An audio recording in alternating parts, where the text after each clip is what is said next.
ಚಿಕ್ಕಬಳ್ಳಾಪುರ ತಾಲೂಕಿನ ಪೇರೇಸಂದ್ರ ಶಕ್ತಿ ಕೇಂದ್ರವಾಗಿದೆ. ಇದಕ್ಕೆ ಕಾರಣ ಹಾಲಿ ಶಾಸಕ ಹಾಗೂ ಹಾಲಿ ಸಂಸದರು ಇದೇ ಗ್ರಾಮಕ್ಕೆ ಸೇರಿದವರಾಗಿದ್ದಾರೆ.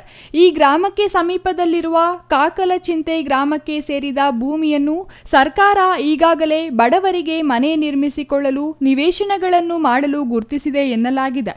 ಈ ಸರ್ಕಾರಿ ಜಮೀನಿಗೆ ಹೊಂದಿಕೊಂಡೇ ಇರುವ ಕಂದಾಯ ಜಮೀನು ಉದ್ಯಮಿಯೊಬ್ಬರಿಗೆ ಸೇರಿದ್ದು ಎನ್ನಲಾಗಿದ್ದು, ಅವರು ಜಮೀನು ಕಬಳಿಸಿದ್ದಾರೆ ಎಂಬುದು ಪ್ರತಿಭಟನಾಕಾರರ ಆರೋಪವಾಗಿದೆ. ಆಶ್ರಯ ಯೋಜನೆಗೆ ಮೀಸಲಿಟ್ಟ ಭೂಮಿ ಪೇರೇಸಂದ್ರ ಗುಡಿಬಂಡೆ ಮುಖ್ಯ ರಸ್ತೆಗೆ ಹೊಂದಿಕೊಂಡೇ ಇದ್ದು, ಈ ಜಮೀನಿನ ಮೇಲೆ ಭೂಗಳ್ಳರ ಕಣ್ಣು ಬಿದ್ದಿದೆ ಎಂಬುದು ಆರೋಪವಾಗಿದೆ.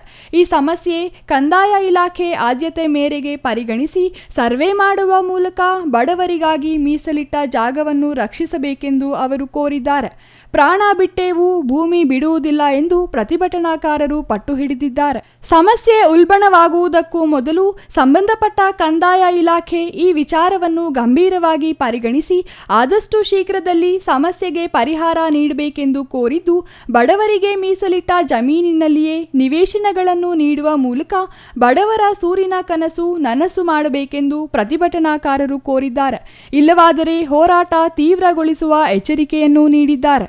ಕಾಕಲಚುಂತ ಗ್ರಾಮದ ಸರ್ವೆ ನಂಬರ್ 108ರಲ್ಲಿ ಬಹಳಷ್ಟು ಬರೀ 28 ಎಕರೆ ಜಮೀನು ಇದ್ದಂತಹ ಭೂಮಿಯಲ್ಲಿ ಬೇರೆ ಬೇರೆಯವರಿಗೆಲ್ಲ ಮಂಜೂರಾಗಿ ಉಳಿದಂತ ಜಮೀನು 3 ಎಕರೆ 26 ಗುಂಟೆ ಉಳಿಕೆ ಇತ್ತು. ಆ ಉಳಿಕೆ ಜಮೀನನ್ನ ಹಿಂದೆ ಪಂಚಾಯಿತಿಯಲ್ಲಿ ರೆಜುಲೇಷನ್ ಮಾಡಿಕೊಂಡು ಏನು ಬಡವರಿಗೆ ರೈತರಿಗೆ ನಿವೇಶನ ಕೊಡಬೇಕು ಅನ್ನೋ ಒಂದು ತೀರ್ಮಾನ ತಗೊಂಡಾದ ಮೇಲೆ ಆ ಹಿಂದೆ ಜಮೀನು ಯಾರು ತಗೊಂಡಿದ್ದಾರೆ ಫಲಾನುಭವಿ ಆ ವ್ಯಕ್ತಿ ನನ್ನ ಭೂಮಿ ಅಲ್ಲಿ ಬರಲ್ಲ, ರೋಡ್ಗೆ ಬರುತ್ತೆ ಅಂತ ಹೇಳಿ ಅವತ್ತಿಂದ ಇವ್ರ ಮೇಲೆ ತಕರಾರನ್ನ ಕೆರೀತಾ ಇರ್ತಾರೆ.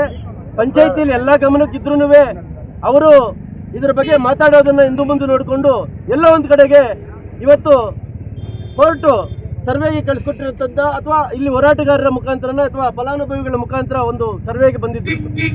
ಸರ್ವೆ ಬಂದಂಥ ಸಂದರ್ಭದಲ್ಲಿ ಇವತ್ತು ಸರ್ವೆ ಆಗಿದೆ, ಪಾರದರ್ಶಕವಾದಂಥ ಸರ್ವೆ ಆಗಲಿ ಅನ್ನೋಂಥ ವಿಚಾರದಲ್ಲಿ ಏನು ಫಲಾನುಭವಿಗಳಲ್ಲಿ ನಮಗೆ ಭೂಮಿ ರೈತರು ನಾವು ನಿವೇಶನ ರೈತರು ನಾವೇನಿದ್ದೀವಿ ಅನ್ನೋಂಥವ್ರು ಅವರೆಲ್ಲ ಬಂದಿಲ್ಲಿ ಒಟ್ಟಿಗೆ ಕೂತ್ಕೊಂಡು ಪಾರದರ್ಶಕವಾದಂಥ ಸರ್ವೆ ಆಗಲಿ ಅಂತೇಳಿ ಆಸೆ ಇಟ್ಕೊಂಡು ಅಧಿಕಾರಿಗಳ ಜೊತೆ ಇದ್ರು. ಅಧಿಕಾರಿಗಳು ಹೇಳ್ದಂಗೆ ಅವ್ರ ಜೊತೆ ಹೋಗದಂಗೆ ಅವ್ರು ಏನು ಹೇಳಿದ್ರು ಅದನ್ನ ಕೇಳಿಕೊಂಡು ಪಾರದರ್ಶಕವಾದಂಥ ಸರ್ವೆ ಆಗುತ್ತೆ ಅನ್ನೋಂಥ ವಿಚಾರ ಮುಂದೆ ಇಟ್ಕೊಂಡು ಸರ್ವೆ ಆಗಿ ಬಂದ ಮೇಲೆ ನಮ್ಮ ಅಹವಾಲನ್ನು ಅವ್ರು ಕೊಡಬೇಕು ಅನ್ನೋಂಥ ಮುಂದೆ ಇಟ್ಕೊಂಡು ನಮ್ಮ ಅಹವಾಲನ್ನು ಕೊಡಕ್ಕೆ ಹೋದಂಥ ಸಂದರ್ಭದಲ್ಲಿ ಮಾನ್ಯ ಅಧಿಕಾರಿಗಳು ನಮ್ಮಲ್ಲಿ ಸರ್ವೆ ಮಾಡ್ಕೊಂಡು ಕಾರಲ್ಲಿ ಕುತ್ಕೊಂಡ ಮೇಲೆ ಬಹಳ ಬಿಸಿಯಾಗಿದೆ ಅಂತ ಪಾಪ ಅವ್ರಿಗೆ AC ಹಾಕೊಂಡು ಕುತ್ಕೊಂಡು ಅವ್ರ ಕಾರ್ ಗ್ಲಾಸೇ ತೆಗಿಲಿಲ್ಲ.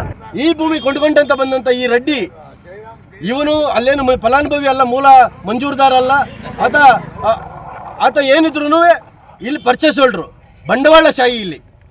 ಈಗ ನಾನೇನೋ ಮಾಡಿದ್ರು ನಡೀತದೆ ಅನ್ನೋಂಥ ವಿಚಾರ ಮುಂದೆ ಇಟ್ಕೊಂಡು ಆತನ ಉದ್ದಟತನವೇನೋ ಗೊತ್ತಿಲ್ಲ, ಆದರೆ ಈ ಸಾಮಾನ್ಯ ಜನರು ಹಳ್ಳಿ ಜನರ ಮುಂದೆ ಬಡವರ ಮುಂದೆ ಆ ಉದ್ದಟತನ ನಡೆಯಲ್ಲ ಅನ್ನೋದಕ್ಕೆ ಇದೊಂದು ನಿದರ್ಶನ ಆಗಿದೆ.